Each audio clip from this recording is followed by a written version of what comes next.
Welcome. We're calling this meeting to order really late at 3:07. Luke's continuing to work on our sound problem. And meanwhile, the people in the room are going to make an extra effort to only speak one at a time into the mic. Can somebody over there pick that one up and speak into it and test that sound? Hello, hello, hello. Testing, testing. 1, 2, 3. Can you hear? Excellent. All right. So we lost 8 minutes. And as you know, I'm obsessed with finishing at 5, so we will. So I'll be a little bit more rushed. There's a couple quick changes for the agenda. Oh, I already asked about public comment. I didn't get nobody's here. There's a quick change that Dr. Alan Price is subbing for VP Maria Gomez. And Dean Beth is here in person, and then Jens is going to zoom in for the summer school ones. They're part of our discussion at that time. So they will be at the table if they choose, or certainly speaking. So with those two changes, can I get a motion to approve the agenda? Danielle and thank you, Katie, and all in favor? Any abstentions or no's? Okay, thank you. Okay, we did not have a comment. We have 2 minutes.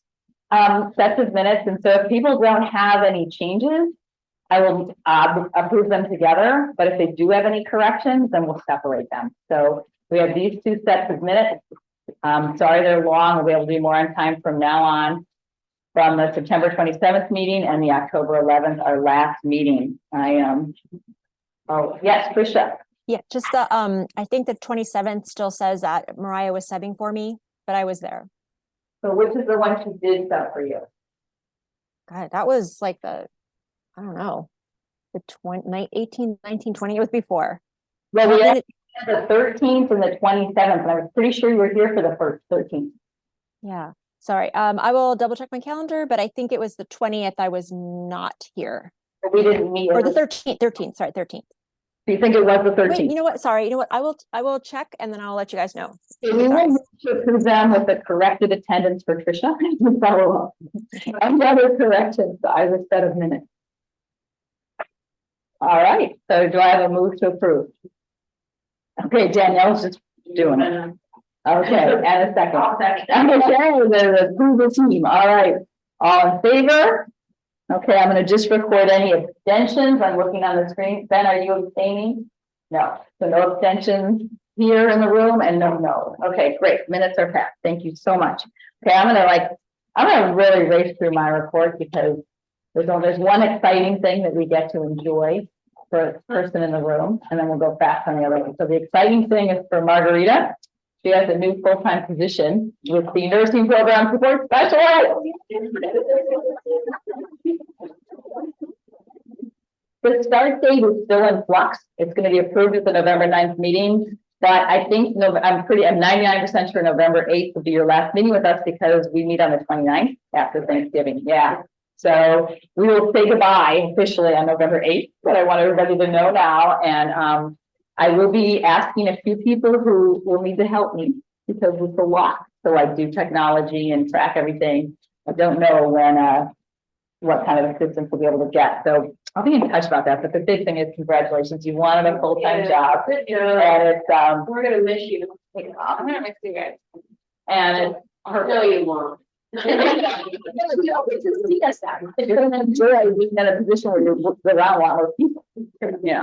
Okay. All right. So that is great. So then just very quick, DTC is working on its membership and purpose. And so the number of faculty reps aren't changing, but the faculty there and the other people on the committee thought we should be more specific. The original one said just the chair of ITC, but elsewhere our documents say it's the president or designee, so we added that in to match that. And then the education support representative, we realized that library or LRC was what was actually important for DTC because of all of the use of computers and technology, especially in those areas. So we just decided to label that, who is Corey. Anyway, she's on the committee now. And then there's room for 2 other positions. So this is just an information item. So if you do have any concerns, I'd be happy to put it on the agenda to talk about it, but I didn't think it was needed the time. But again, I'm fine if I'm wrong. DTC will be sharing small revisions to its purpose, more for clarity than like a big change, and they'll come through for us for CPC. And then I've listed below, DTC is talking about these two different two different important initiatives, and they'll be sharing information about it with us coming forward. And then Alan is on for Maria's report. Thank you, Kim. And first, thank you, and it's great to see everyone. I have to also apologize to this committee. It's partially my fault for taking Margarita from this group, but everyone has. I know I will exactly. Again, just saying step and speak into the Speak mic. into the mic so our group hears. I'm really wanting me to report 4 things. I believe the report has been shared. 2 of the items are related. It refers to scheduling and what we're trying to do and where we're going. Starting in spring, coming up in the spring 24 semester, we've really taken a heavy effort, a big effort to try to tighten our schedules to align with our current enrollments, recognizing that our enrollments have dropped approximately 4 to 5%, this semester. And that really is a shift in a view of contracting in and expanding out. So having tight schedules, if we see that enrollments change and we have opportunities to expand out by opening classes versus, past practices. I'm not saying across, but in general, of offering more and then having to cancel and contract in. So that is a big push. And obviously, we are always mindful of instructional quality in anything and everything that we do. Maybe wanted me to highlight a couple of things that we are working on. It is an open question if we're going to be able to hit it. It's driven by IT and their project load, but it's a recognition that we have a number of classes on our schedules that show up as closed. It's when the cap is set at 0. And the idea there, a lot of departments is as enrollments come in, they'll open it up to allow registration to occur in specific classes.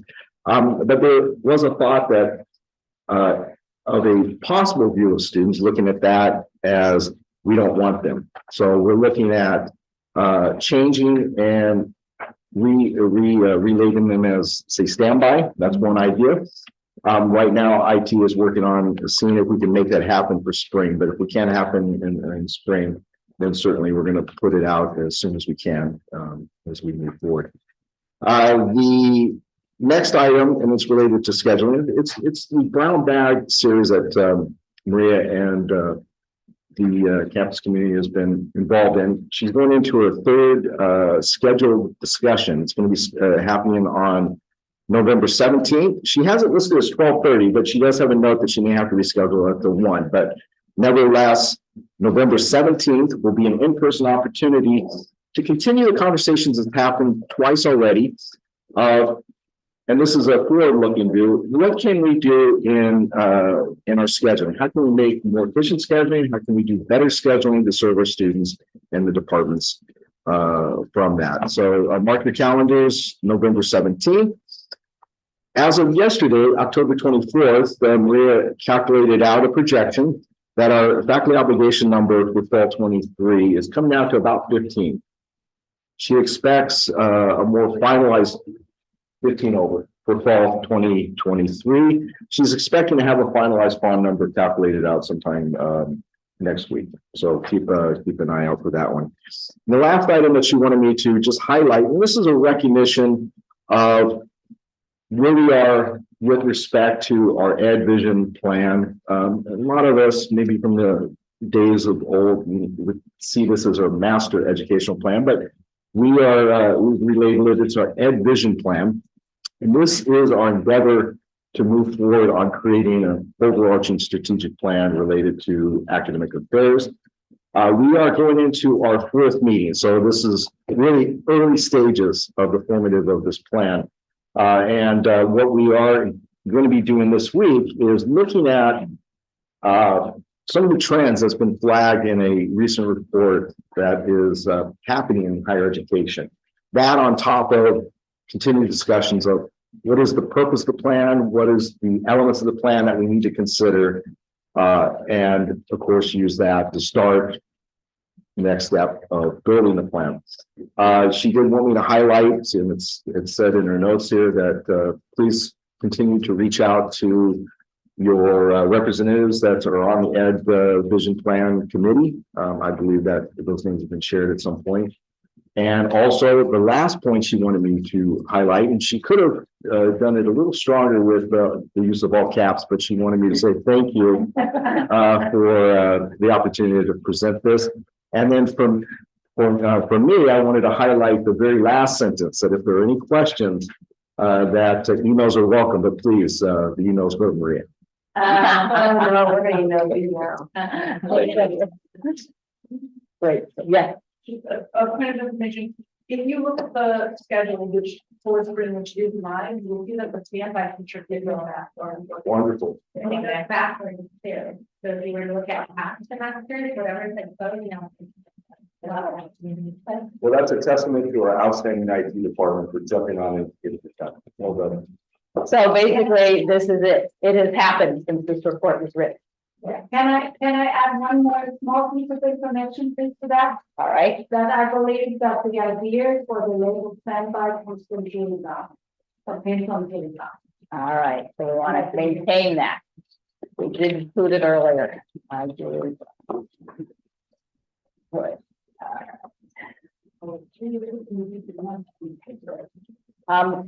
I am trying to multitask. Paloma, we added you to the agenda in case you ever have a report. I didn't hear that you would want to, but I want to make sure you weren't expecting that. So, Hi, Kim. Sorry, I was just trying to eat my lunch. I apologize, and I apologize for not being there in person. My 2 o'clock meeting ran right up to 3 o'clock. I did not realize that I had a spot for the report. I am prepared to talk about the summer school with some of the questions that you provided me before. If I can just quickly give some information, Student Affairs continues to work on our work group for the Ed Vision Plan, and we're following the same structure that Academic Affairs is also doing. We are about to launch the Ocelot software on a few of our different websites. Cashiers is going to be our guinea pig. And if those of you don't know what Ocelot is, it's the AI chatbot that interfaces with students to help them answer different questions about where to find resources and services and information on campus.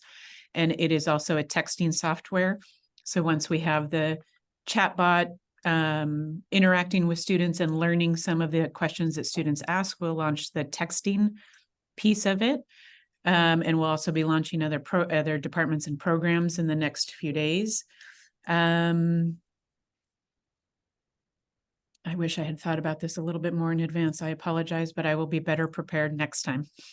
Thanks, Kim. I think that was great, not knowing. And then also we're trying to have a practice of write it down, but it's fine to email it to me like at 2:45. It's so much more helpful to see stuff in writing and everybody taking notes and different energies, take a lot of extra energy. Okay, so my liaison folks, you guys have to really go fast because we are not, we are way behind. We have a consent and an action item we want to try to accomplish before 3:30. That won't quite happen, but we don't want to be too far. So I'll make this bigger. And Stephanie, what do you want to especially highlight? Guided Pathways has just formed and has been meeting, so great job at Margaret and the team. The big project that they're working on is creating an all-campus dashboard so we can track where students are on campus at any given time. So of the 10,000 enrolled students, how many majors are declared in what areas? And from year to year, what are students doing? Are they detained at City College? Are they transferring? Are they leaving for an unknown reason? The dashboard is a work in progress, so that was a big target. The next committee, faculty partnership for student success. The ongoing conversation is still tutoring updates. And any questions on tutoring, please email those tutor coordinators at Lolly, and she will get back to you with any questions. But start tracking your budgets, everybody, because the reports are coming out and your students should be logging their hours. So keep on that. I'm the one who's saying to be fast, but I do have a quick question. I remember seeing that there was a lot of trouble with hiring, so that there were people, and so hopefully those hours will get in there, or we'll check for. Correct. Yeah, So so I'm a little worried about a mismatch, Correct. That's a big concern. Okay, And will be updated at the next CFF meeting. Perfect. So all faculty mentor or tutor mentors, please check on the status of your potential new hires, and please stay on, so it's on HR and their time cards that are submitted. Thank you. Okay,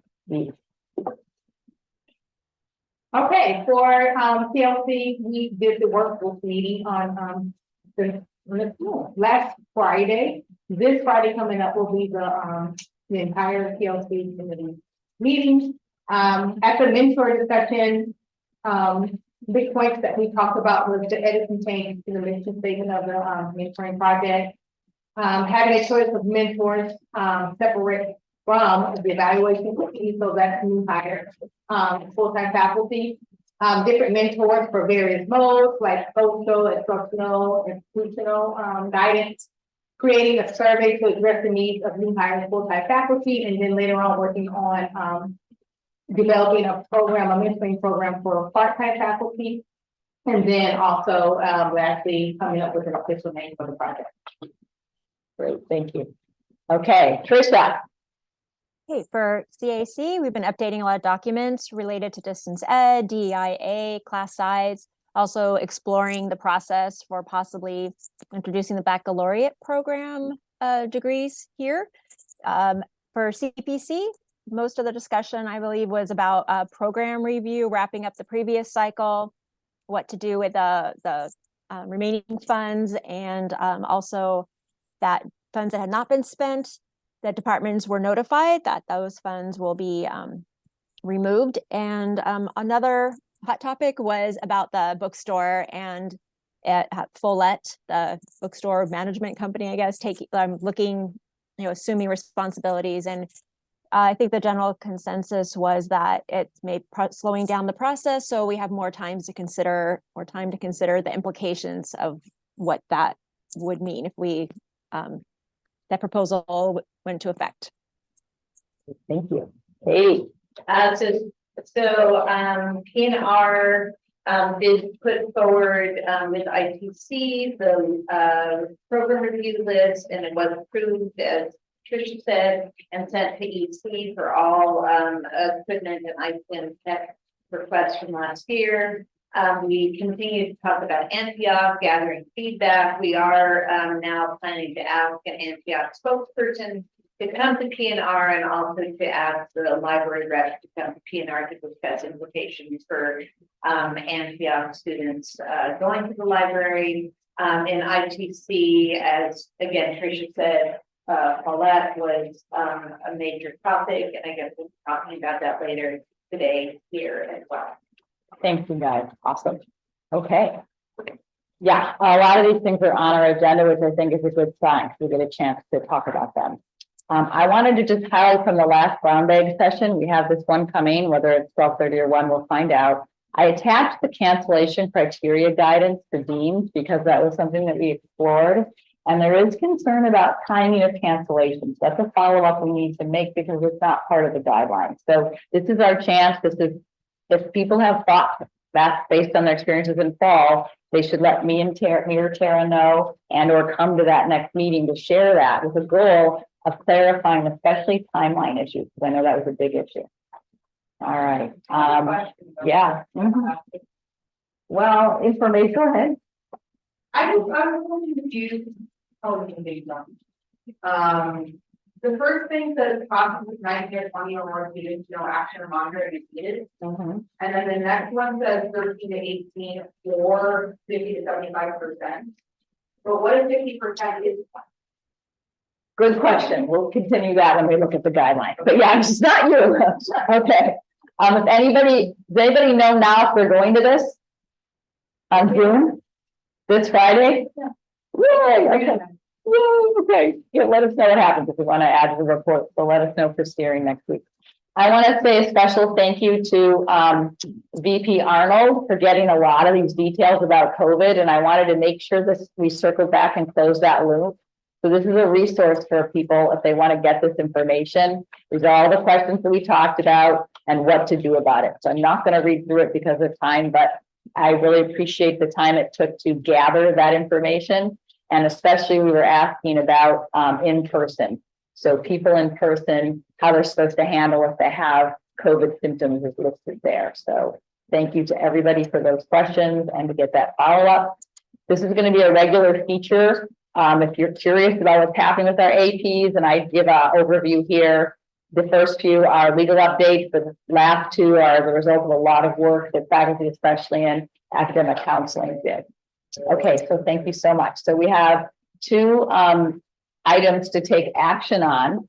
And the first one is a consent item. So the sabbatical leave and faculty recognition committee is our work group, and they do the deep dive on these things, but it comes to Senate.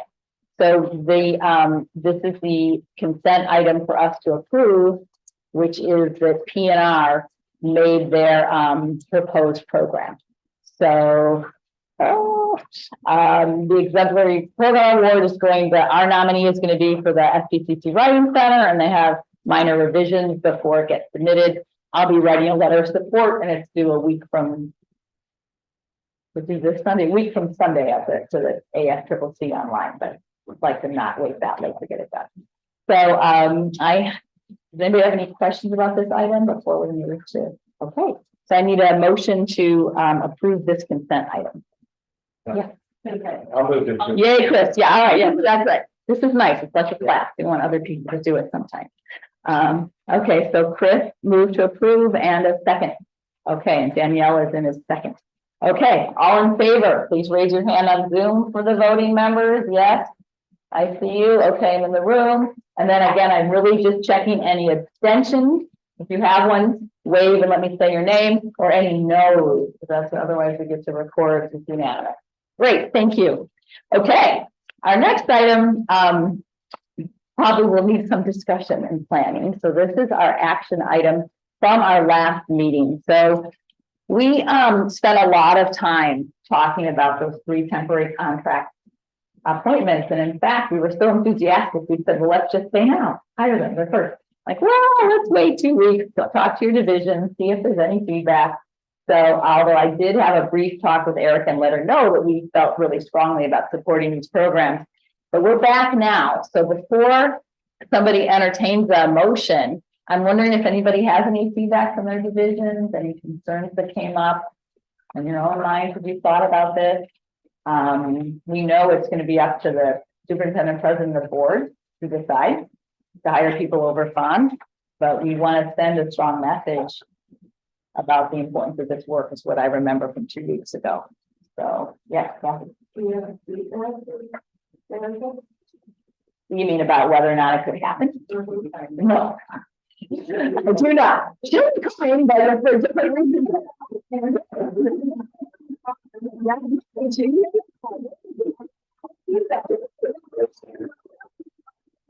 She's here on time for her item. We got a terrible technical problem. Oh, I'm sorry. I've been watching people, so we're doing pretty well. So I don't think that's relevant for the motions in the interest of time. The only question I think we should discuss now is if people have any concerns or information about their things. Yeah. I'd just like to start the discussion by making a motion to send forward the recommendation to 3 temporary contract positions being fully funded for next year so that the HR can start the process of advertising. Okay, so that never worked for me to listen to it, right? I mean, Well, there has to be a second. right, but I mean, what is it? But we have to put it down in writing, don't we? Or all of you, so that's fine.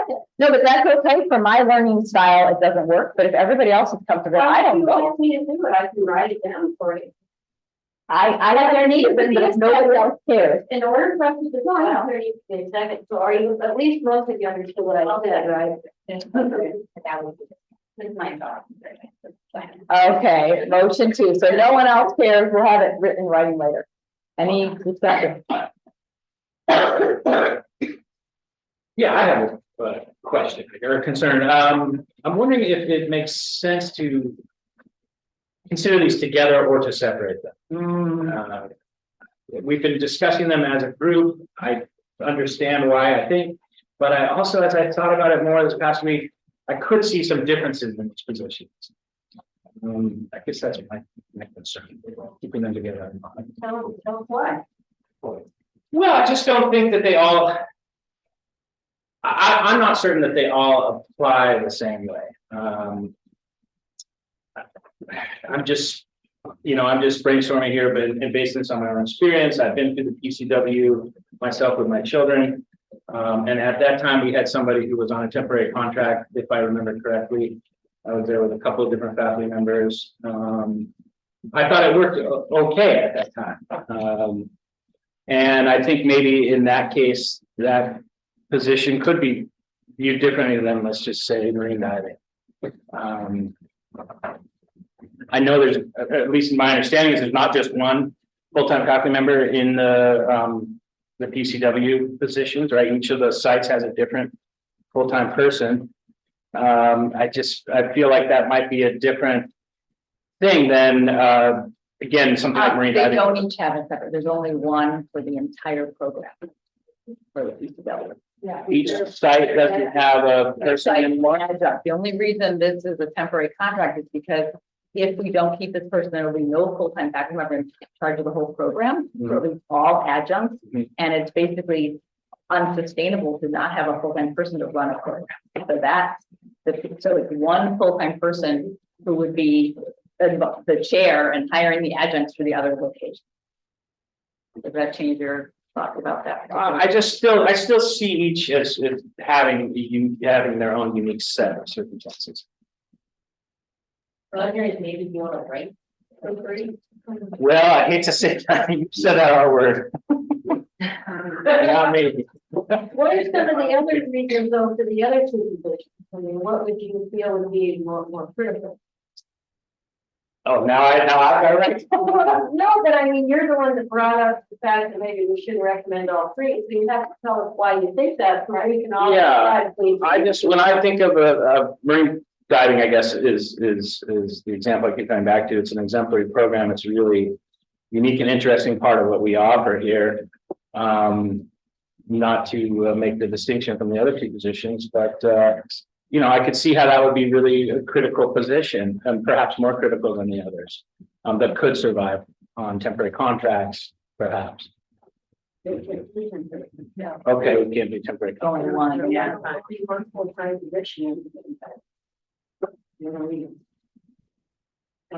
Yeah, Trisha. Yeah, I thought we had set the criteria last time for why we recommend those three, and I thought that all three of them met that criteria. And I do know that that the existence of the program and the unique need for the students fits all of them. So that just wanted to point that out, that I thought that was why we grouped them together, because those ones in particular met all those three criteria. I mean, all those criteria we did for the special circumstances, that it's an existential issue for that program. I'm just letting Kathy put the motion in. So we have to do it. We have to see what we're voting on. So sorry, guys. But we have to just, yeah, I mean, I think we should just go forward and through all three. I mean, ultimately, if I'm going to be the administration is deciding whether we can afford to hire or not. None of these, the parent health workshop and reviving can't go forward without anyone. And we have a lot of things we did in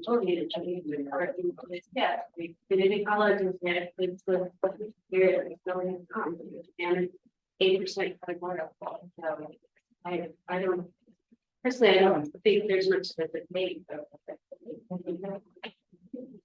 Does anybody else have a comment? I think we've heard Chris raising, separating them. The other side is no, all three meet our criteria, because people have other pros or cons of their motion. I want to speak for the PCW. I know that each of the degree sites have like their own separate leadership and their style of leading the program, but it's very important because of the licensure under the state that there should be a full-time person for like supervision and administrative steps to it. And then we are under the community care licensing, which is under the Department of Education. And there's liabilities that there are liabilities to children and with the parents that are there. And then also there's an importance of maintaining a relationship with your auditor for the community care licensing to see that there's someone put in place that's there full time and not someone that's coming in and out of the program. So that's an essential piece to any PCW or Child Development Center or anything else. So I think we've heard arguments for, yeah, go to that. I just wanted to back up what Tricia said and what we discussed previously. These three positions are critical, and without funding them, programs are at risk. So I just wanted to put my thoughts into the conversation that I believe we need to get these ones taken care of as soon as possible. Okay, thank you. Any other comments before we take a vote on the motion? All right, all in favor of approving these three positions to be hired full time? Can you do the motion? Yep. Motion, we recommend the superintendent president and the three temporary contracts given this year be approved as ongoing full-time positions for the fall of 24. I'm asking the resources to begin the process for hiring these positions now. Anybody can change about it. If you got the idea, it's how do you do that? Yeah. All right, so all in favor of that? I'm not voting, okay? And, great, so again, I'm gonna do the abstentions or no's because that's it. It looks like unanimous. So any abstentions in favor of this motion? Any no's to this motion? And if there are, we say it out loud so we get it in the record. Okay, so it passed unanimously. Thank you. Great. Okay, so how did we do? All right, we're 9 minutes behind, but that's what 7 minutes we lost. Okay. Very quick. Yeah, no, all right. So would you like to come to the table? Where are you? I'd love to go over here and help Gary because I recommend it better. So it's exciting to see you in person. It was great you came on Zoom to help us with our dealing with the fawn and that huge change. Yeah, we got to do that. And so now having the superintendent president is always a privilege in their schedule, and people we haven't seen her in person, so that it turned into two things, which is kind of like hello. And then the particular one was the memorandum with the fisheries. We did have a lot of concerns the way it was written, and those got to be addressed. So that is sort of the more official item that got us started. But whatever order you would like to go in and okay, well, thank you. And thank you for inviting me and having me. Always happy to come. In fact, I even said to Kim, I'll just come and sit and watch the whole meeting. And she's like, why would you do that? So I didn't, just so you know.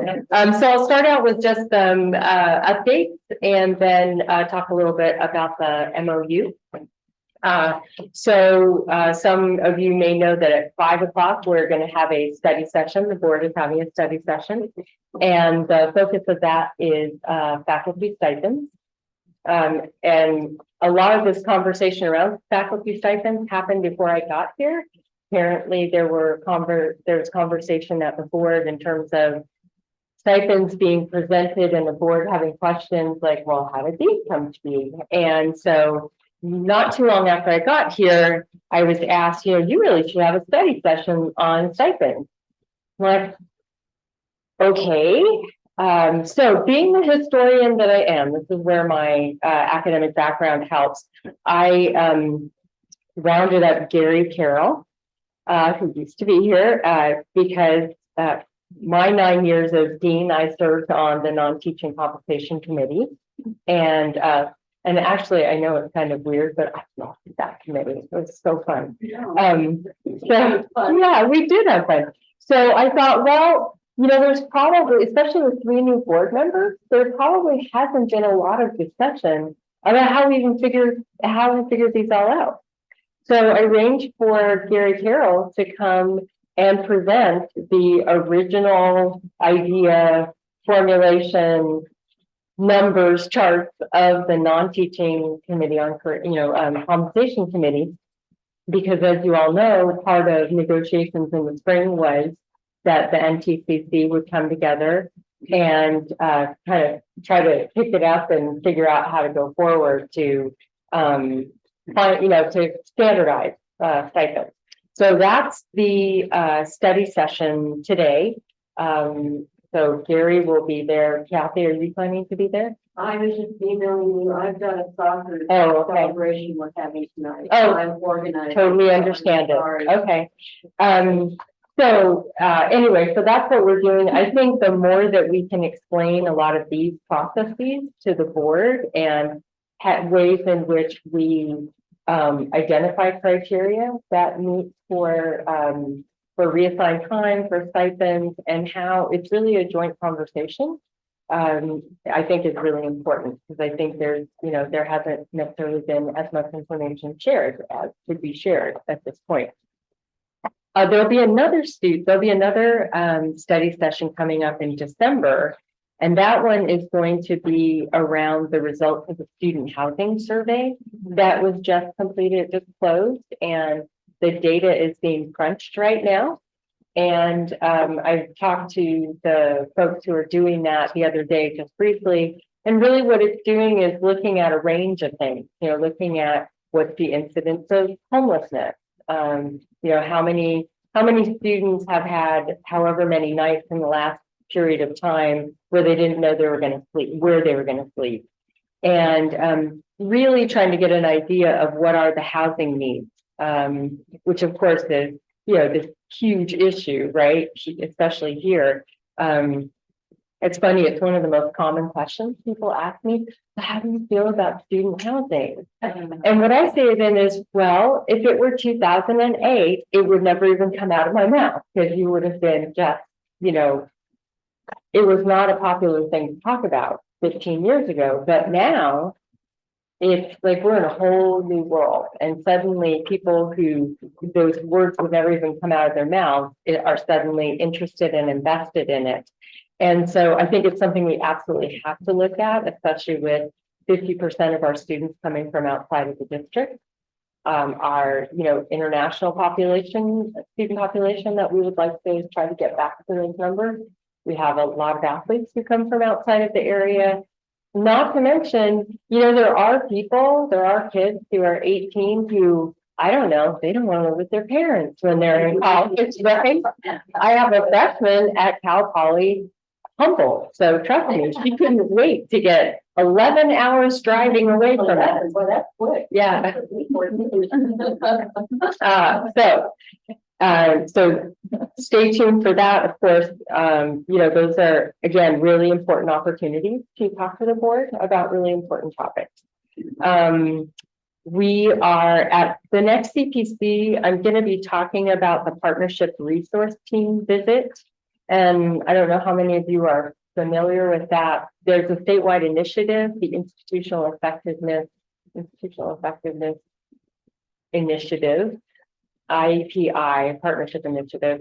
And they do these things called partnership resource team visits. And basically what it is a president can write to IEPI, and it's housed at College of the Canyons, and say, hey, our college really needs to think about X, getting better. Can you send a team our way to help us?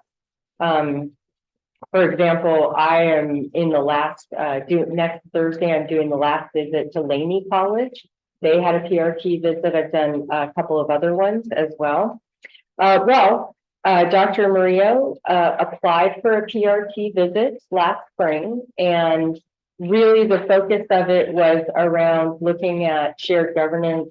And I think it kind of, it's very broadly written, but I think it really reflects the combination of CPC and what is CPC going to look like, A4A, really looking at how all of these things come together.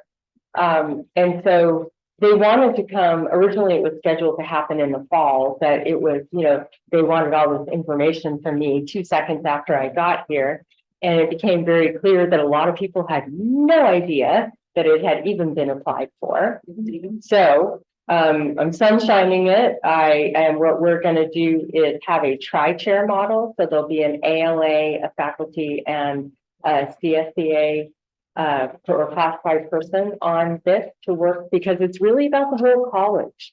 It's about how the whole college looks at participatory governance and what's working, how can we improve.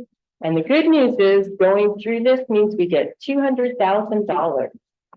And I used that, we had at Pasadena City College, we invited a PRT team in to help us with collegiality. Because that was something that the college had identified as an area for improvement in their last accreditation visit. So we got to use that money for a lot of team building, a lot of those kinds of things. So I think this has the potential to, I know you all were having discussions. I think this is going to be able to continue that discussion and, really kind of reach conclusion of that. So I'll be talking about that at the next CPC, but I wanted to make sure all of you know about it because obviously you're like one of the biggies in this, very important. And let's see, at the November 9th board meeting, Brian Bonstock and I will be walking the board through the process and the history of how we got to where we are with the PE building, meaning we designed it. We did all of these things and then this happened and then this happened and here's where we are and this is what we need to do. Because again, we have 3 brand new members on the board who I know that there was a vote in the summer, was it June or July, where the board voted to go forward on the PE building. But so I get here, in August and I'm looking around like, okay, we all voted, you got to do something now. And what that involves is us doing what's called a certificate of participation, which is kind of imagine it as taking out a mortgage as a way to help us pay because the state doesn't pay full funding for replacing it. So we're going to be doing that because, it is hard to take that leap of faith to take on debt. And all along the way, we've said that we were going to do this. So Brian and I are going to walk them through that because, again, historian, can't help it. I think some of you have seen the news that the Santa Barbara City College Foundation Director, Jeff Green, is leaving. And we are currently searching. We've launched the search for his replacement. I'm on a small group from the foundation where we actually posted the position last week. We already have 4 applications. So those are coming in. I think we're going to do first read in December. Jeff's done a great job, 9 years here. That's amazing. And I am very confident that we'll have some great candidates. And, this foundation is unlike most others in the state in that it's its own. I mean, my last 2 were also their own 503Cs, but the executive directors of those foundations actually reported to me. Jeff Green reports to his board. So it's a little different. It's good, it's fine, and it's a little different when it comes to doing searches. Just so you know, we are in the final stages. I think I will interview finalists for the executive director of institutional effectiveness in the next couple of weeks. So I know that position's been vacant for a while, and so we definitely want to get that finished. And then last but not least, the proposed memorandum of understanding between the college and the fisheries. I want to start out by saying this is one of those I walked into the middle of the movie when it was going. The conversation started. Yeah. Well, so the conversation started in January and, there was conversation.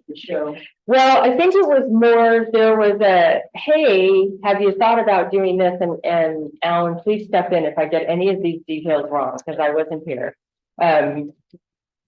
But this idea isn't new though, because a few weeks ago, I, made my second cup of coffee in the morning and I walked down and talked to Jeff Tilt. And I said, okay, yeah, so what's up? He's like, oh, these people have been coming around for the last 20 years. This is something that they have really thought about. The difference, and again, Alan, please correct me, the difference now is that there's this thing called the blue economy. There wasn't the blue economy. And the need for really looking at what would a full-blown marine center possibly look like, whether it's physical or just a structure or a framework, had also, the need for that had increased. So, so I talked to Jeff and, Alan and I actually ran into Mike Ganella today, and so we had a chat. So obviously environmental horticulture. I've been involved in 3 of these meetings, 2 of which Michelle Paddock was at, where she talked about courses that already existed in environmental sciences and biology, marine biology, and things like that that could be put together.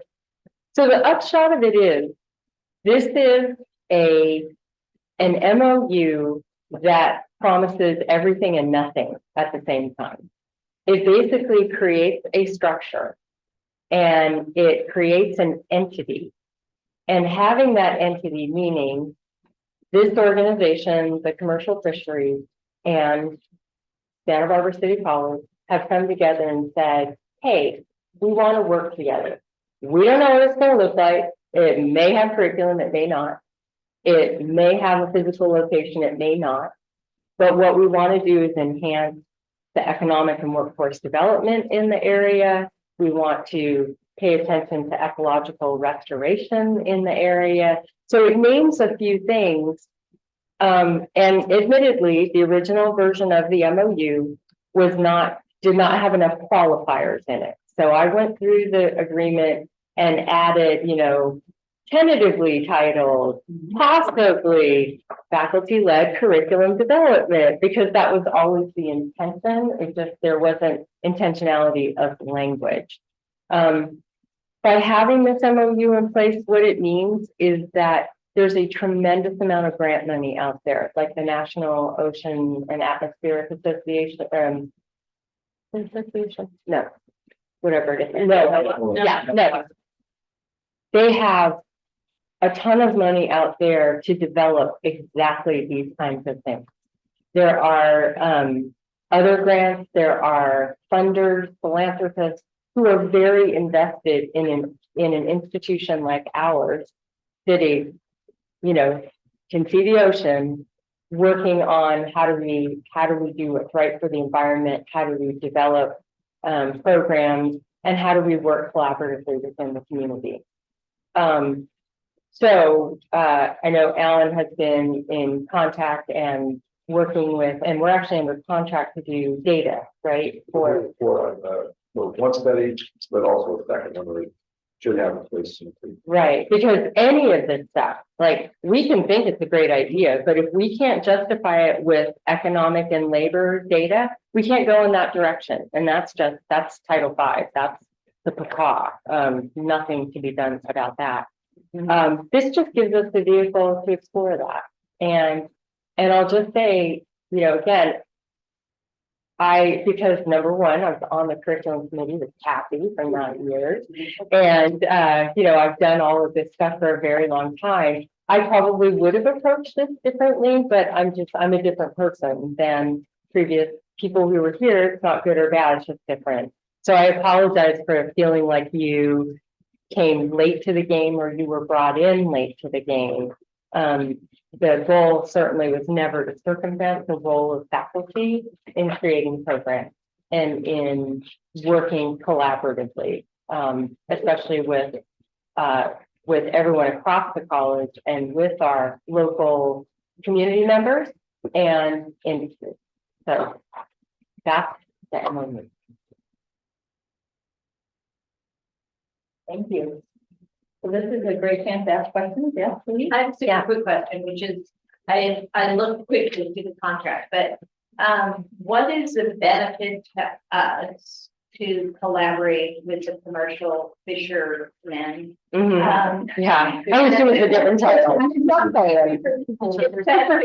Yeah, I mean, it's not a big deal, but I'm sure that's a historical title, but what is, what are they getting from this deal and what are we getting from them for partnering with the deal? I mean, it sounds like a great idea, but I just kind of wondered what the quid pro quo is. So, Both sides. so basically what we get from it is a community and economic partnership that will potentially lead to enrollment. And it will lead to enrollment in workforce. It will lead to potentially both credit and non-credit workforce, and those are both really great in terms of FTS generating. It will help the local community with their own economic development. For example, as I understand it, I don't own a boat, thank God. But if you do, getting somebody who can actually fix your boat for you is not very easy. There are a limited number of people who fix boats in a variety of ways, whether it's, fabrication, whether it's the engine. This might be a potential way to create local jobs in the economy, a skilled workforce. And there are transferable skills there, so that. It becomes a way that Santa Barbara, which has an expensive cost of living, can potentially create living wage or higher jobs. Especially the more skilled they are, the better. There's also the potential, and the example I gave is, so when I was at Pasadena City College, I was the co-chair of the Los Angeles Regional Consortium, which is 19 colleges in the regional consortium. Santa Monica College had created a partnership with Alta-Sea, which is a company that does aquaculture down in the LA Harbor and in San Pedro. And it's amazing. They grow food and do all these things in columns in the ocean. And each column feeds the next column. We have this whole area that there's so much potential for that kind of development. And it's not just about skilled workforce. The kinds of things that can happen out there would be research-based. So if you have students who are ultimately going to transfer to UC Santa Barbara or to another institution and they want to do marine research or, a whole host of things, that's a laboratory right there. So it's mutually beneficial. Yeah. Thank you. Mhm.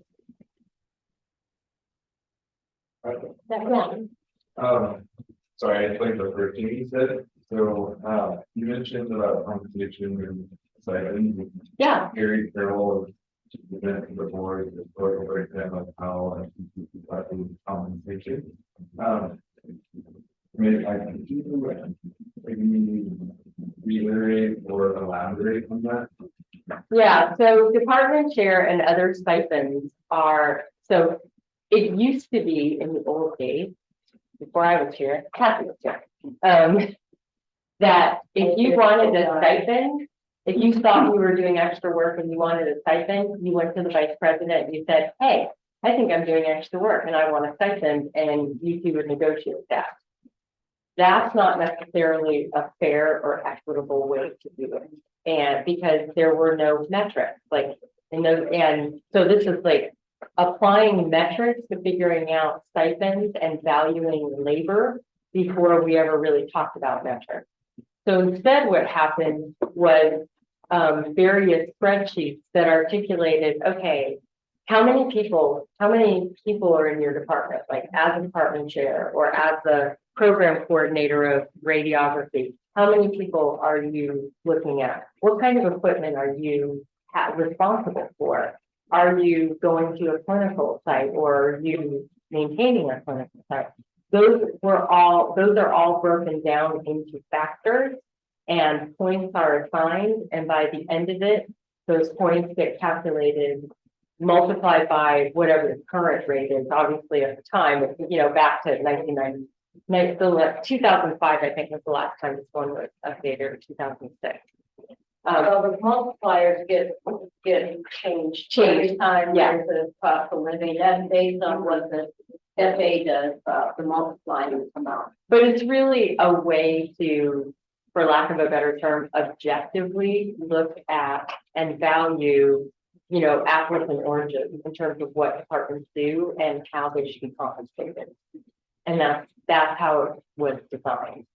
Is there, I guess part of my question, thank you for that, I think it's super helpful. But Is that the Gary Carroll that was in the next year? That is the Gary Carroll. Yeah. Yeah. So is there a reason why a retired? Yeah. I don't know, it's any instead of like a current one that actually. Because the purpose, because part of our negotiations, and Cornelia, please jump in if I get this wrong. Part of the negotiations in the spring was to like restart and reinvigorate the NTCC because we had kind of drifted away from it. Is that correct? Did I say it? And update it. We haven't drifted away, we just haven't updated. Updated it, yeah. I've heard it described both ways. Yeah, well. But the point, what I wanted to do was help the board understand the evolution of it, because as I understand watching board meetings, the comments that were coming is, well, wait a minute, you know, these people are already employed as faculty members, you know, how do you even figure out why you would get a stipend? So it's really about talking about how we solve. Well, in our history as an institution is a couple years ago, when Rayanne was president, the current president, Dr. Goswami, said, we're spending what, $1.5 million? How much are we spending? A lot. It Yeah, it was was like, you cut some money out of it. like, And it's like, okay, so faculty and deans have made this, and it was like, whoa, that's a really hard job. So yeah, the FA is gonna get involved. yeah, So this year, there's a work group that's kind of looking at the whole process, but I feel like that's a little, so the subtext here is there's some concern about all this money, and we need to really look at it, which. yeah, That's the and board's job, and that's true, and that's appropriate, yeah. and so then there's re-examining how it works, and just sort of committing to that Right. review process, which has fallen away, especially around COVID, right? It's like, But I thought it was Fair, really fair. important to explain how we even got here, and Yeah. that's why I thought Gary was the best person, because he was involved on the ground floor. Maybe what we could do is we could do a little short presentation to Senate one day on how this works. And give them a little preliminary. view, Yeah. Because Danielle's on the work group and you know, we could sort of explain it all. There's a method to the madness, but unless you know what the madness is. Yeah, it's very complicated. And some of the computers, that maybe that chocolate. Exist anymore, yeah, Yeah, they're not going after perpetuity, but it's like No. sort of other, things out there. So part of my question was to understand the process, and I'm still trying to do, and I don't understand it. But also to what, I was curious why a retired member would come. And I was a little worried that if that retired person was no longer even around, that historical context or knowledge would be lost if they just come out documented. Yeah. So that's Yeah. ultimately like kind of why I was asking questions. but- Yeah, no, that makes sense, that makes sense. So we're not, it's not like it was lost, it's just like, No, this is nothing's a lost. really good source. And right, okay. and I can say, because I was here for 9 years, I deeply understand it, but it was interesting hearing various board members talk about it, some saying, I have no idea what that is, and then some saying they thought they knew what it was and they don't know what it is. And I don't think we've ever done anything to the board on this ever. no, I'm sure you haven't, and that's, I think it's important that we're all on the same page. Yeah.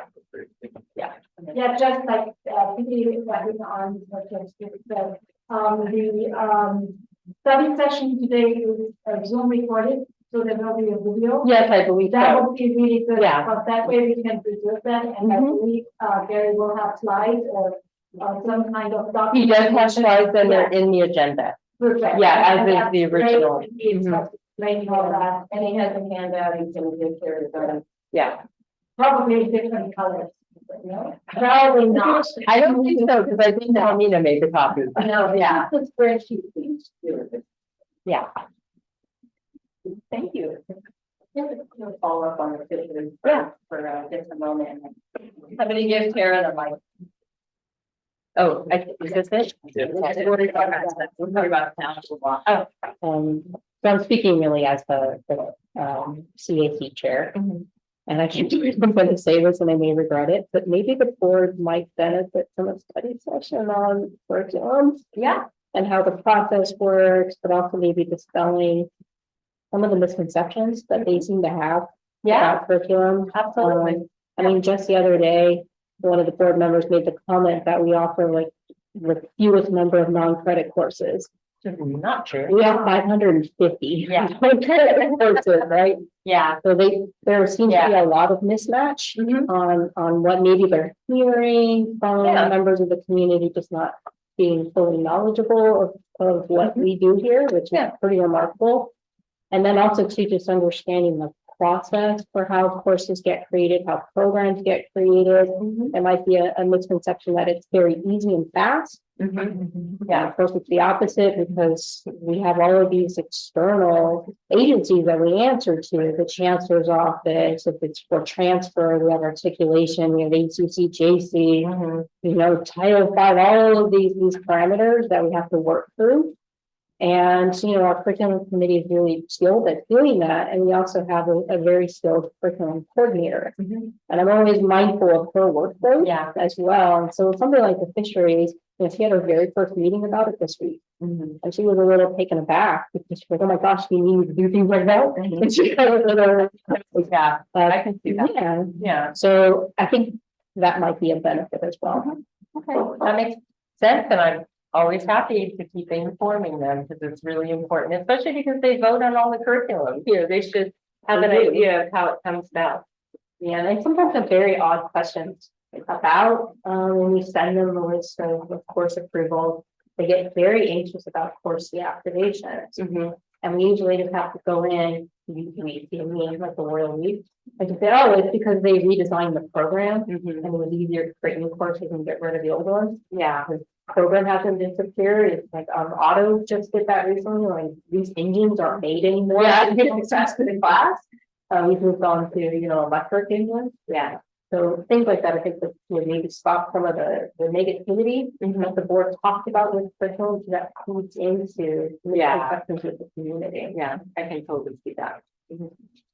It's also a reminder that maybe we can like tag those, you know, give that background. This is changing because of the program. I mean, I included it in the report, so it doesn't see this. Yeah, yeah, and I can also reinforce that. I mean, I can make a mental note that when I see something like that on the agenda, I can point it out, like just wanna call, you know, I just wanna make sure you're aware, when you see this, don't be concerned, this is why. So, you know, I'd be happy to flag that too. Great. Yeah, thank you so much. Oh, Are you're there other welcome. questions right now? Okay, of course. All right. Welcome for the rest of our. I don't know that. I gotta go get ready for a voice. I know. Thank I you. appreciate it. All right, well, thank you. Okay, so thank you. So this is the item that we have Paloma here for, and we added Yasmin Beth to help us. I want to thank Spearing and Tara and Academic Counseling, Sabrina and Christy brought these ideas. And so this is my effort to articulate the questions and where we are. And so this is where I am going to do, for me, when discussion kind of swirls, I don't know where it's going. So I don't know how many of these we want to stay in this order. I think that might be easy with a lot of information, and then we'll add to it as we talk about it. Unless people have a different feeling, if you want to, are you okay following these questions? Do you have a different thought about how you want to handle the discussion and follow up? Try this for now and see what happens. Okay, all right, let's do it. So we'll quickly look at the agenda. I gave the background here where we had talked at the last meeting. And we had a lot of different concerns. Some are problem solving we want to do. And some are just more information that we need. So, and again, Paloma, I want to encourage you to add whatever things these categories don't make sense to change them. I think you can see the screen, and we'll sort of go through it and then add to it as we have new information. So we wanted to confirm why we made the change. Like, we've been here, we're all through it, but we weren't 100% sure. So these are the two main ones that I remember that we all talked about. Does anybody, and then Paloma or Jens or Beth? Yeah. And then decrease the burden on summer school. Sure. I think I'm actually going to defer this first question to Jens and Beth, and then add a little bit of follow-up once they've spoken. Great. Jens, do you want to start, or Beth? Sure, I can start, and then maybe Beth can chime in. So just as a reminder, there were a number of different moving parts for when the change was made. The most obvious one is the one that where some of these questions are coming from, which is the move to a single summer term of 10 weeks in length with different varying sessions in there, right? So away from the two terms of 6 weeks apart, right? And so you all know that. But again, as sort of backtracking a little bit, some of these other moving pieces were that the spring semester was moved back, to start after the Monday after MLK Day, right? And so, that gets at some of those other moving pieces, right? So some of the other ideas were to have a longer break, if that's what you want to call it, or a longer sort of non-instructional time between the fall and the spring, and then to also have at least 2 weeks in terms of where you move that 10-week time block, right? You have at least 2 weeks between the end of the spring semester and the beginning of the summer. And then similarly, depending on where you move things, to try to do something similar with the end of the summer and the beginning of the fall. And some of those moving pieces were because of, so you also remember why the move to start the spring after the Monday after MLK Day, right? That's to not lose another instructional Monday, I'm sorry, in the spring semester. But then some of these breaks were coming from, a desire to have an opportunity for, some of the facilities areas or some of the IT areas or what have you, to be able to work on projects either in classrooms or related to instruction during some of these non-instructional times, to have a longer time, to have a time block or potentially a longer time block to do some of those things. So that was one piece.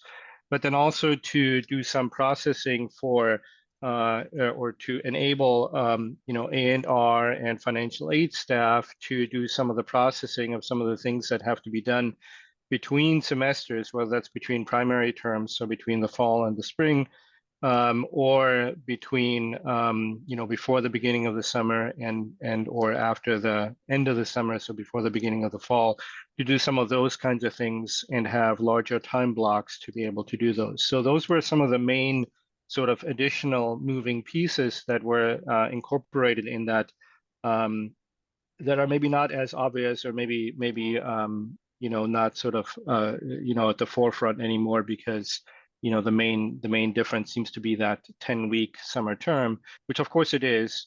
But again, I just wanted to point that out, that some of those other pieces were changed as well. And I think that's just something to remember. Anyway, Jens, can I just interrupt for just one second? I'm sorry. I just want to give a specific example of something that you were just referring to. So for example, in financial aid, if a student had to appeal for their financial aid for whatever reason, there literally wasn't enough time between the end of the fall semester and the beginning of the spring semester for the student to be notified that they had to appeal, complete the appeal packet, submit it, have it reviewed, processed, and if approved, have their financial aid check awarded at the first financial aid check disbursement. So that means even if the student had done something the very, very first opportunity to do it, their checks still would have been delayed until the second or third week of the semester. So they would already be in classes, potentially not have books or other resources that they might need, because that time frame was so small that it literally wasn't even possible to get that process completed in that time. So Paloma, that's between fall. There's a problem from fall to get to spring. Right. And it's important to remember that part of this conversation involved expanding that intercession. So it wasn't just, this conversation wasn't just around going from 2 6-week terms to 1 10-week term. Part of this conversation was expanding those intercessions to allow for, like what Jens said, a lot of the IT processes, admissions and records processes, financial aid processes, academic dismissal and probation processes that happen during the intersession. And I think Beth is going to speak to the next part about supporting the classified staff too. And then, thank you, Paloma. And then if I could just add one more thing, that's I think also important to remember is that we moved from not just the 2 6 weeks to the 10 weeks, but also from, again, the 2 terms in the summer to a single term in the summer, right? And that provides an opportunity to teach courses or to offer courses that are longer in length, right? That's where the sessions are longer than 6 weeks, right? So that's where some of that was coming from. And then there are some other implications for programs where students might have to qualify in a single term for a particular aid, right? Then they only have to qualify in the summer once as opposed to twice and things along those lines. So that, you know, again, just as a reminder, you know, there are some other implications from the fact that we moved to a single term, right? And then that has an impact on the sessions, right? So that terminology is important too. Anyway, so thank you. Okay, so that was a benefit of having one summer session as far as that paperwork to qualify for financial aid one. I don't mean to be nitpicky, but it's about having a single term, not a single session. Right? One So it's a summer single. term instead of 2. Yeah, we used to have 2 terms, 2 summer terms, and now we have a single summer term, right? So yeah. Okay, good. So I think that, yes, we've got the instructional opportunities, and then we've got that to better serve students both between the terms and with summer, perhaps by just having a 1 term instead of 2. Okay. So I think that these then all in some ways become somewhat moot. We are worried that it didn't seem like the 10-week session helped staff that much yet, but Beth, you're going to jump in on that, and it's maybe just because we'll do it better next time. What do you guys think? Is there anything else? I don't know that I think the piece that Beth, I'm sorry to interrupt, Kim. Go. I think the piece that Beth was actually going to add was more, because what Jens and I just discussed was a lot more about the processes. And I don't see Beth, but a big part of this was also trying to support the ability for staff to take vacation during a downtime. You know, with the 2 summer sessions, there was never really a downtime. And so staff never really had the opportunity to take vacation. And so it just went from 1 to 1 to 1 to 1. So all of the student facing staff, you know, when other areas are closed or off, like, you know, there's no classes, we're all still here supporting students trying to prepare for the next semester. And so that was a really big part of the conversation as well, is to be able to build in a little bit of downtime and opportunities where people can take some time off. So was that because there was less work with 1 session instead of 2, or mostly because of the additional time? The additional time. Okay, so making it shorter. Okay. The additional time in between. And then just kind of answering the questions below, did that benefit? I think it's early to tell, but some of the things that ended up happening in this last summer, 2023, created a lot of unintended consequences that actually increased the workload for a lot of I can speak, I think, for student services staff way beyond what we had seen before. So did the benefit for SBC staff occur? No, because a lot of the things that had been discussed early on didn't happen. And because they didn't happen, all of these unintended consequences created a huge workload issue. Okay, so that's what we needed. That's really what we're here for, to also think for 2024, what needs to change. Right. It's sort of a no, but. No, but things can be yeah. Okay. Hello, Yeah, Okay. I can barely hear you. I don't know who's talking. I'm sorry. Mike. Paloma. Yeah. This is Danielle. When you talk about these unintended consequences, do you think there's a way to fix that, or is there? Potentially. Okay. So, like one of the unintended consequences is the fact that our summer school date started before Santa Barbara Unified graduated. That was a huge issue for our local high school seniors, a huge issue. And not just, it ended up having rippling effects for student athletes who are just coming to SBCC, for EOPS students in Running Start. So that was for dual enrollment. So for all of those departments that support all those people, and those are all very, very manual and high touch areas, there was a huge workload. The sequential classes in one summer term, that was a huge workload. The fact that we didn't have consistent start and end dates was a huge workload. I think issue for admissions and record staff. It made it impossible for international students to start during the summer. I think I counted briefly that there were actually 17 different start dates in our 10-week summer session. I mean, so that means calculating 10 different, and don't quote me exactly on 17, I did a very quick review, but that means doing 17 different calculations for critical dates: drop date, add date, census date, pass no pass date, instructor grade dates, processing all of those grades in by a certain time. So that's had to all be done differently. So it's, if some of those things that ended up happening are resolved and a little bit more intentional, then a lot of the workload will be decreased. So I want to make sure I capture them, because these are the one that's the most of concern for many departments and instructional faculty is that issue of still wanting to offer sequential classes. So that's in this list to explore. The different start end dates, we did look at that data last time. There were 47 sections that didn't start or stop at the first date or end, but some of them might be multiple CRS, because the note is, it's multiple. So I don't know. The issue is not necessarily how many sections had different start dates, it's how many different start dates there were. Because every different start date is a different census date, a different drop date, a different pass no pass date, a different grade date, so that all has to be calculated every time there's a different start date and a different end date. Yeah. So it sounds like what we need to do is like really standardize what these look like.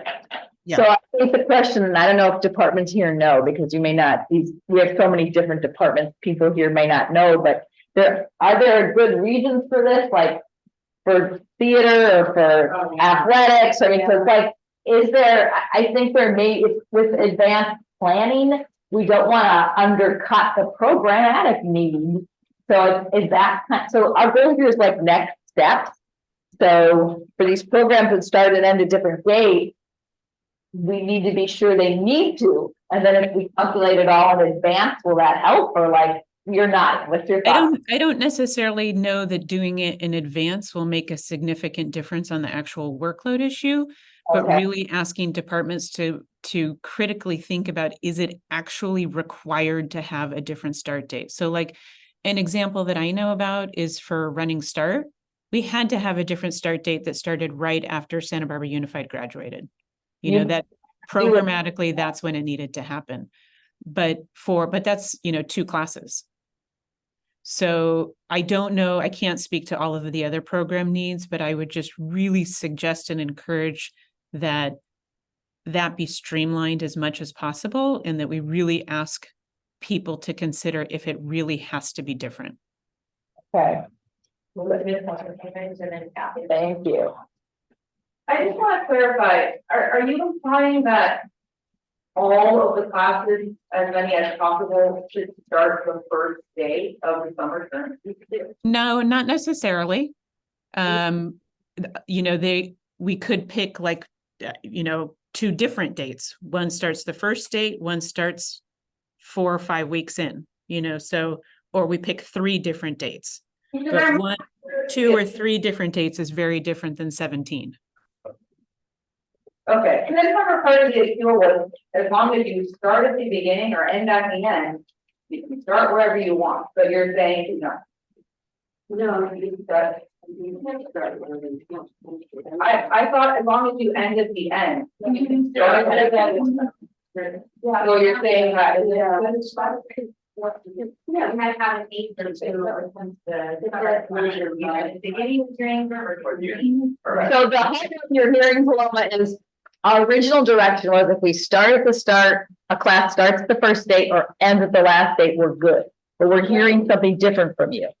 So I think that may have been better, but I think we also have to add on to the fact, and I'm just looking at this, we had 25 courses that were 10 weeks long. We had 44 classes that were 8 weeks long.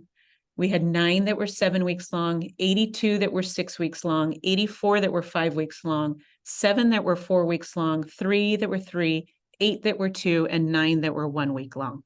So yes, that would have been better, but there was really just no consistency across the board, or didn't feel like there was a lot of consistency, and all of that created workload. So Jens has his hand up. Let's see if he has a comment on that to help us understand the problem. Yes, Jens. Yeah, thank you. So just as a reminder, the original plan, so I think the bottom line of what happened was that, you know, we had a plan, and then what ended up happening didn't quite align. Because as you said, the original plan was to have courses for one, either start at the beginning of the term or end at the end of the term. And on top of that, remember, we had also decided that we were only going to offer courses of particular lengths, right? So that was, and what we had decided on, and that was not just a decision, that also requires, you know, some building of the framework for those kinds of courses, right? But anyway, so the decision was start at the beginning of the term or end at the end of the term, and only have them in terms of the session length, 10 weeks, 8 weeks, 6 weeks, or 5 weeks, right? That was the original idea. And if you think about that, if we had done that, if we had, you know, done just that, we would have ended up with 4 different start dates, right? Not 17. And so that's part of what happened. Now, there may have been very good reasons for specific departments to do something else or what have you, right? But I think that's an important thing to remember is if we had done just what we had originally planned, you know, the 10, 8, 6, and 5 weeks, and starting at the beginning or ending at the end, it would have resulted in 4 different start dates, not 17 or whatever the number was. I mean, I didn't count them either, but it was a large number, right? So that's the other thing that I think is important to remember. The other piece that I want to add, and I really don't want to lose sight of this part, and I know once I say it, everybody's going to be like, well, yeah, duh, is in addition to the workload, this was incredibly confusing for students. So for students to keep track of when do they have to drop this class by to not get a W, for students to keep track of, wait, when does this class start and when does this class start, on top of like, you know, is this one in person? Is this one hybrid? Is this one fully online? That this created the when is my final? When does this class end? That this was incredibly confusing for students. Yeah. Yeah. I mean, I know faculty even expressed to admissions and records, like I can't keep track of like when do I have to turn in my grades? When do I have to turn in my drop roster? So flip that from the student's perspective. Yeah, it was confusing. I can't remember, Terry, you called them the Christina, Kathy, and then Christy. Okay. Okay, just a quick question. In the end, I think we had a 1 week option in there also. So.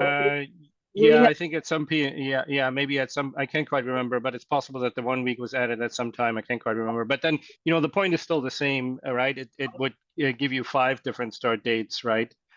Still not 17, right? So I have a question for Paloma.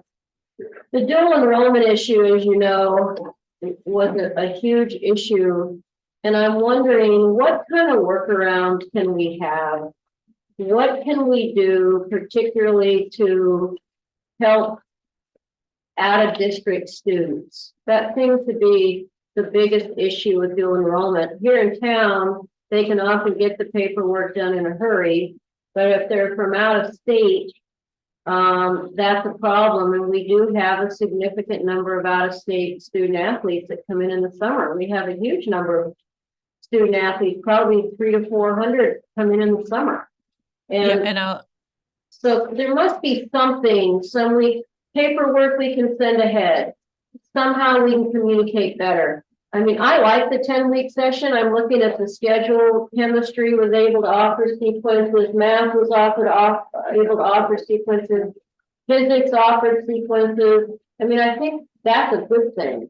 But some of these issues, I think we can resolve, but there must be something we can do better about the dual enrollment issue. I thought that was for local students because of the overlapping, they If didn't they graduate. didn't graduate, it doesn't matter. It doesn't So why matter. is it out of area? They lost their promise. It's- Well, no, if they didn't graduate from high school before summer started, they end up in this mess of not being considered a college student.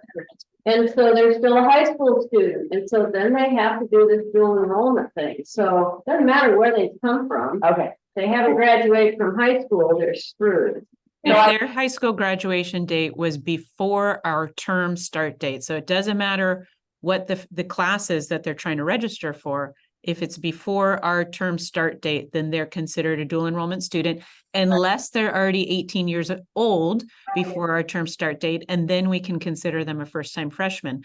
But Right. that requires very individualized attention, help, support, and then you compound the fact that most high school counselors are also faculty and gone during the summer. So getting out of area high school counselors to sign off on these forms when they're off contract was literally almost impossible. So Kathy, I wish I had like a really good solution for you. And unfortunately, I don't. We have to be proactive. We have to think about it well in advance. We have to figure out, maybe we do a workshop for some of these out of area athletes as soon as we know about them in May. We're going to need to be really creative and think about how to support them for summer 2024, because unless something were to change, it will continue to be an issue. We've reached out to other schools. We've explored trying to create pretend terms behind the scenes in Banner. We've explored really with Michael Medell and Helika and I really explored every single option you could possibly think of. Legally, if we have one term, we have one term. Yeah, I think we were caught off guard because we didn't know what was gonna happen. And We knew it would happen. We didn't anticipate the magnitude, and we Well- didn't anticipate how difficult it would be. yeah, we figured students coming in July would be okay, so we were ignorant. So can I just add one thing to that discussion? This has happened for all of our mid-year grads. It's happening currently and it's happened in years past too, where they graduate after our spring semester starts.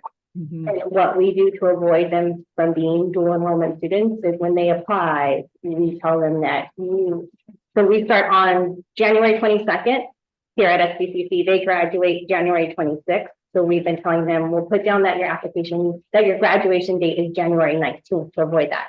We've been doing that in the past. So, I mean, that's one way that they get around it, and I'm not sure if that's kosher, but that's what's been happening. And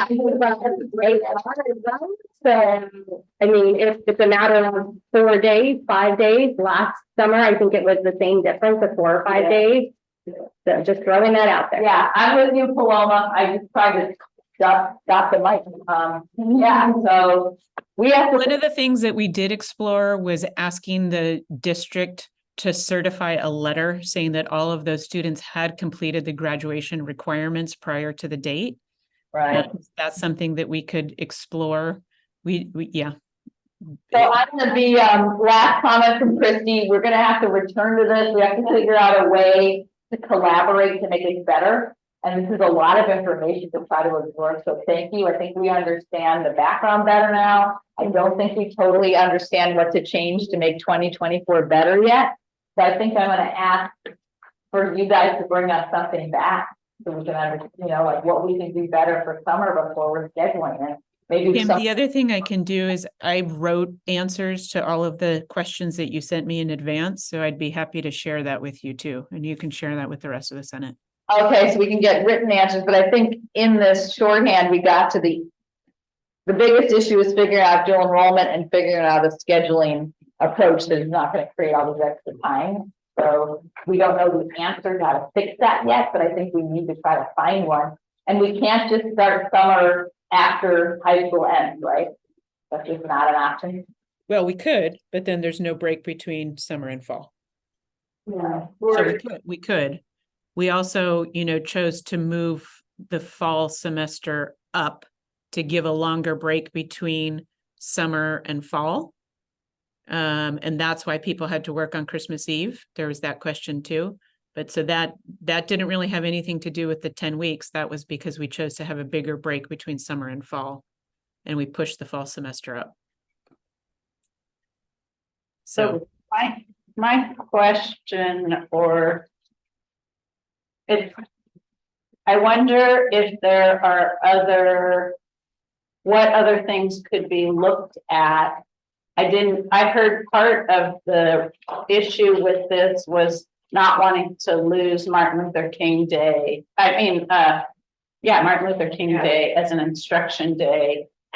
And I'm wondering if there are other things that we could look at, because last summer, Chem did not offer sequencing. This summer, math is not going to offer sequencing.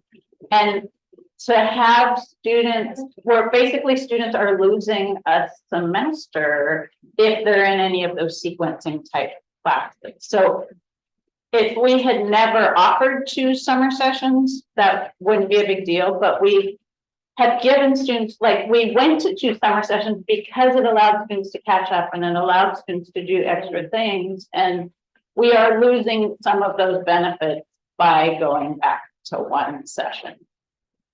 And so I didn't know, is that best for students? Are we looking at other alternatives to keep the options for students to get more units in the summer, get some of that sequencing done? I'm just throwing that out there because the way we have it now, it seems like it's a little bit chaotic. There's a lot of issues, but also students are losing this opportunity. So I really didn't, we have to stop for now. These are huge questions. And one of my struggles was, where do we do this planning and collaboration with an institution to try to see if we can balance all of these needs again? So I wonder if we have to ask for a subgroup to propose some other, I don't think we're going to change for 2024. I don't know. So I thank you. Well, I'll share the written questions, Paloma, but I do think we need a next step and I'm not quite sure what it is. So I'll talk to steering about that and find out. So thank you guys. So we'll go to our last agenda item, which is talk about Follett. We were hoping to have a half hour and we don't, but we'll get it started. So for this one, again, trying to give a lot of background to the situation. So we got a report on October 11th that this change was happening. But then, and we found out on the board agenda for the 9th, there would be a contract to sign with Follett, this corporation, to do this. So we got a lot of help from a couple experts in course materials. So Corey and Guire joined us as steering to help create this discussion item. And so there's information here, the overview shared at CPC, and then a sample contract. And so this is a lot of information. And then we'll have to see how we want to proceed with it. So there's some background concerns we had about consultation, that we weren't consulted about it. And then I'm going to actually let Corey come. Are you going to want to stay there for background? So just let me know if there's anything you especially want to highlight before we start. So as I said, okay, November 9th, our text provider has already been moved to another position. There is this important organization about for college universities and OER in particular that tell us to ask for specifics about the contract with an outside vendor for 2 important points. These were mentioned on the ITC committee report too. Student privacy and also charging for material. So there's a lot of different ways that students start to get charged for material. So those are the 2 big parameters for us to be watching.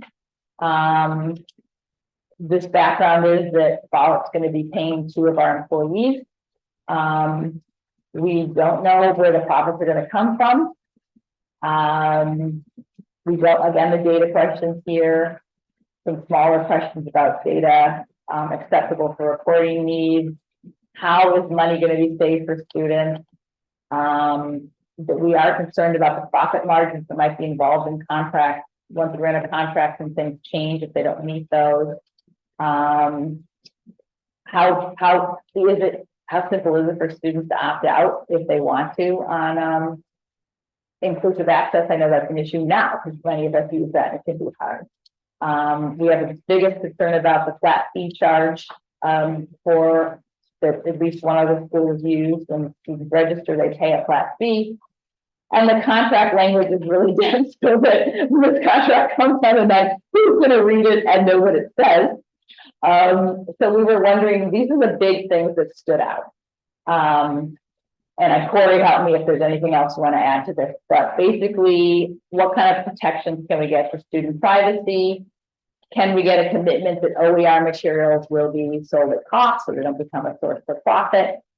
And then can we get a summary of what the contract actually commits us to? Because it's very hard to read a contract. So that's some of the ideas that we had. And I think that I'm going to try to just listen to a discussion unless people want me to document anything. We have just 15 minutes. So what kind of questions, concerns, what's on people's minds for this item now? And thank you, Terry, you'll watch the hands doing that for you. And I want to really thank Corey and Guire and other people who worked on doing this additional research. You did the deep dive to try to understand what other schools are doing. There are many, many schools who are making contracts with Follett, but there's also many, many concerns. So what thoughts, comments, questions do people have here? Yeah, Jeff. A couple questions floating around. I think related to like how it's going to save money. So like how they're going to affect the next code, but then also inclusive access. Is I guess Follett going to take care of the inclusive access? Because I don't understand the process, but it's access to Canvas, right? Which is kind of totally different than what I had in Follett during the bookstore. So I guess who would be handling that? Yeah, Follett would also do inclusive access. One of the big publishing companies. Yeah, the mics aren't working well today. So yeah, we're all stuck passing around. All right, so Follett, along with the other textbook publishing companies, they're really invested in inclusive access, so they will continue to offer that. Inclusive access is a misnomer. It's basically automatic textbook billing. So what they are online textbooks that are integrated with Canvas, which I agree that's helpful. But what the publishers get out of this is they can access this from day one, and students are automatically opted in to purchase these textbooks without knowledge of how much they will cost, and often without knowledge that this is going to that they're going to be billed for this, because it's not always made clear in class when instructors use inclusive access. But it's a way for publishers to make sure that they continue to make money. Because these are online textbooks, there are really no other options for students to, say, rent a textbook or purchase a used copy. These vendors don't work with libraries, so we can't offer any of these versions through the libraries. The students can't do them through course reserves. So it's ensuring that the students pay that cost outright and opt in. That is not dependent on Follett though. That is like also whenever when we adopt inclusive access, it means we're not giving students other choices. So it's something that maybe we need to explore more as a faculty. When it first came up, we thought, oh, so yay, but not necessarily always. So that's a great question, but I think it's going to be kind of the same with Follett versus what we're offering. So it will still offer it, and they'll still continue to push it, I'm sure. Yeah. Rosabeth, you had your, Jess, did you get Okay, Rosabeth and then Cornelia. In addition to what Corey said, how Follett or any of the publishers are mining students' information, they are not allowing, like used books. They are including the automatic inclusion, like they have to opt out. And on top of it, it is not compliant. The accessibility, they all say they're accessible. You check it out a little closer, they're really not. So we have to be real careful with that because that can run into problems. That's all. Again, I think that's, we're realizing this is something we all need to look at who use these materials, and Follett's bringing that forward, but it isn't directly related to them doing it as opposed to what we're already doing. We're still offering even forward. Yeah, we're doing it now. Yeah. Cornelia. Yeah, thank you. So I'm speaking now as business administration rep because Ben had to leave. So at our division meeting, there were two major concerns, and one of them was, what about the instructor access to textbook experts? So just talking about me, I kind of like email and ask questions to our bookstore employees, bookstores, textbook experts a lot, right? We're discussing new editions, etc. And some technical problems. Will there be somebody who is responding really quickly to any questions, especially emergency questions? That was one concern. And the other concern was what's going to happen with textbook prices. We were really, we have one faculty member in the division who reported from the previous college where it was not Follett, but it was another third-party vendor where it was discovered that after a while, textbook prices for students went up significantly. I think that addresses that question of how and when the prices change, if it's built into a contract that they need a certain profit margin, and if they're not getting it, they increase prices. I will share that right now, Follett is being celebrated because they have more access to used books and better prices. That's what we have been told, that's the benefit of going with a larger corporation. Does anybody, what I've seen from the materials I've read, it looks like there is going to be a person we get to contact at Follett instead of City College. Is that people's understanding? Do we need to follow up and be really clear if there's a human there? Because there'll have to be and that's just, we don't know for sure, but how could it And not? there are two in-house people, right? I mean, if that's part of the deal. Our two people are staying who are there now. It's Paul Miller and who's the, They're not going to make the arrangements like what. correct, and they weren't the textbook buyer, that was Mark. So that position is now gone. So the concern is, I don't know that we have an answer, but we do know we're expecting there will be a layer to that if there wasn't there, but we don't know. I mean, that's an answer. That's something we can ask for clarification on. Is that something to find out? Kind of got to, if you haven't yet already. Take a look at that standard contract, that would be public access. That quality with another, I believe another community college. There's some items in there that I don't think people want. You have written into a contract, so if we go forward, that we might very strongly recommend we don't add those items to the contract. So the number one concern for myself, in addition to everything that has already been stated, is that there is a line item in there that an instructor has to agree to use a textbook for like 3 years. And I know, like, if you're experimenting with a new textbook and you try it out and it doesn't work, like, for whatever reason, now you're locked into it for 3 years, you're like, holy cow. Right, and I get it from the textbook, the company, because it's costly for them to get the book, and they want to make a profit, so that's their 3-year cycle.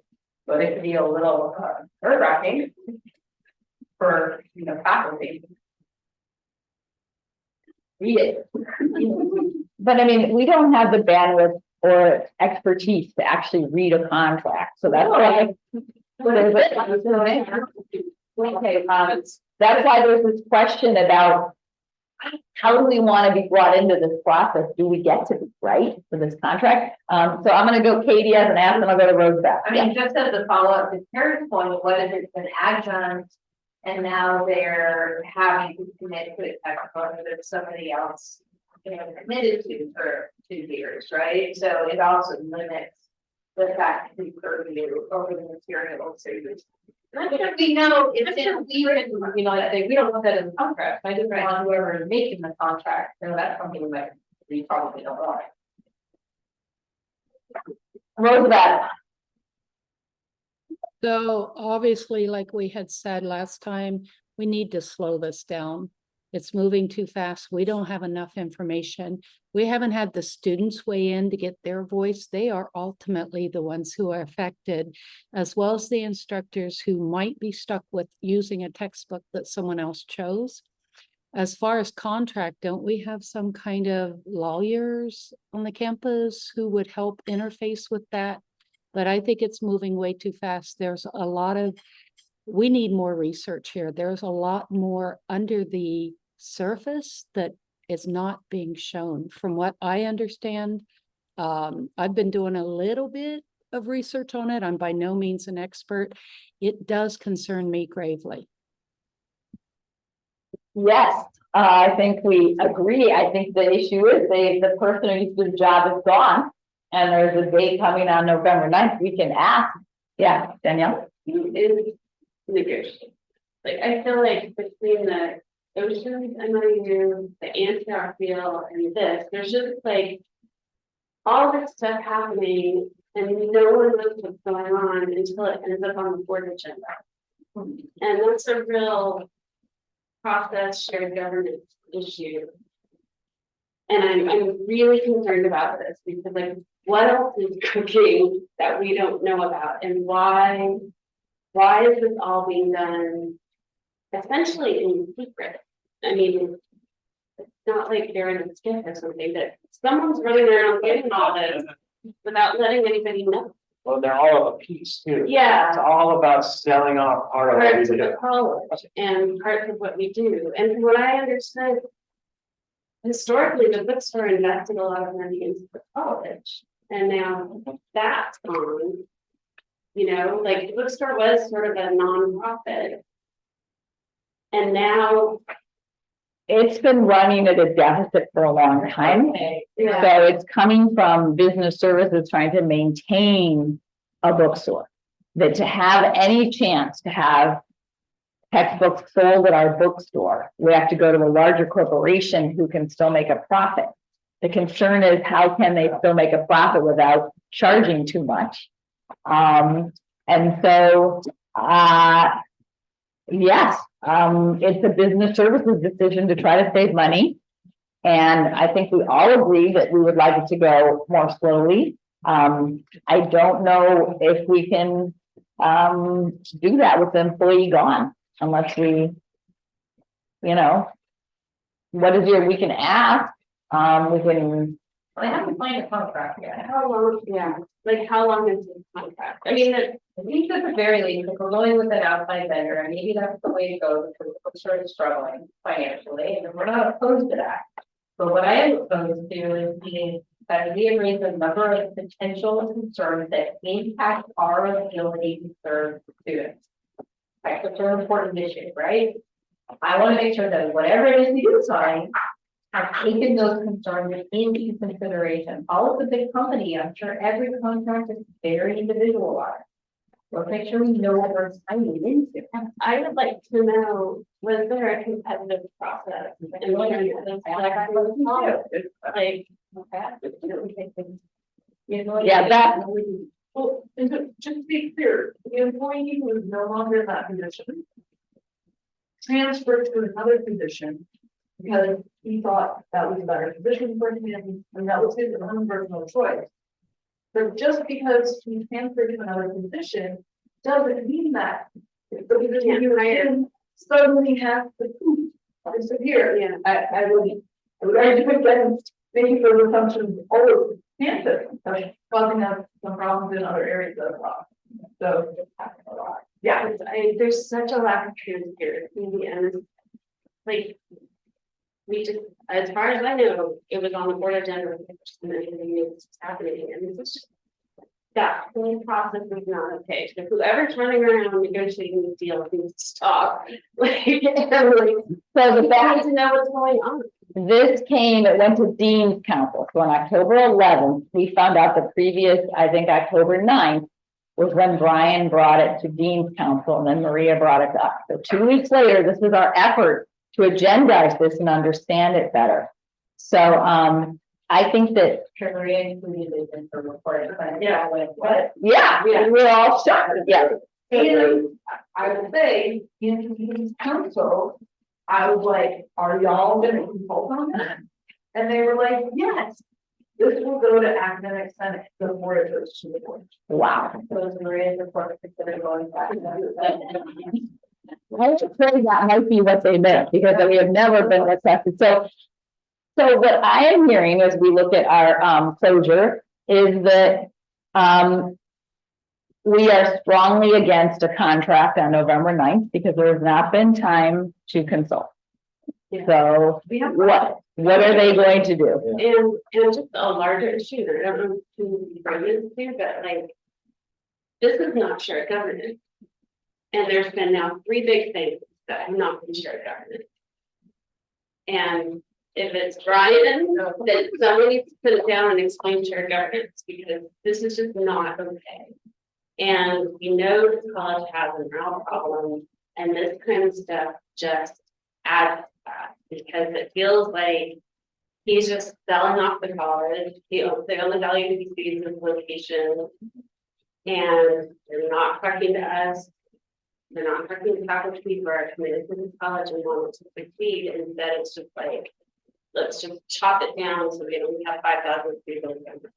And I'm retiring, but I'm really concerned about this, because we've all put a lot of time and effort and energy and love into the institution, and it just feels like it's being dismantled without talking to me. Well, yeah, I know, I understand, we've been really struggling to try to do this, yes, Elizabeth. I just want to know, is this something where they can just sign the contract and that's it? Like, probably. The president can just be like, nope. Yeah. Yeah, I thought we really blew it when she was there earlier, we didn't talk about follow, so I think, Okay, so that's a possibility. Yeah, technically a business services, because it's about losing money. And this will stop the hemorrhaging of that. But the cost for that, right, and the cost for all of us and that impact and not serving our students. So I now have this voice to immediately go back and just say, we are really concerned, we really feel this does impact us. This is about supporting students and faculty to do their job. It's not just a business decision. So that's always that question. What is 10+1? It's other matters mutually agreed on. We feel this should super be mutually agreed on. So we will have to follow through with that. Yeah. Huh? Impact It does. So the president has faculty office hours tomorrow from 2 years. Oh, that's where I'll go there. Yeah.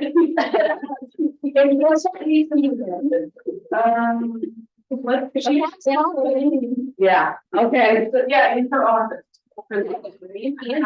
Yeah, all right. I think that's an excellent closing point to make about that chance to share that voice. But I will represent all of us to make those requests. Okay, so thank you. We're adjourned.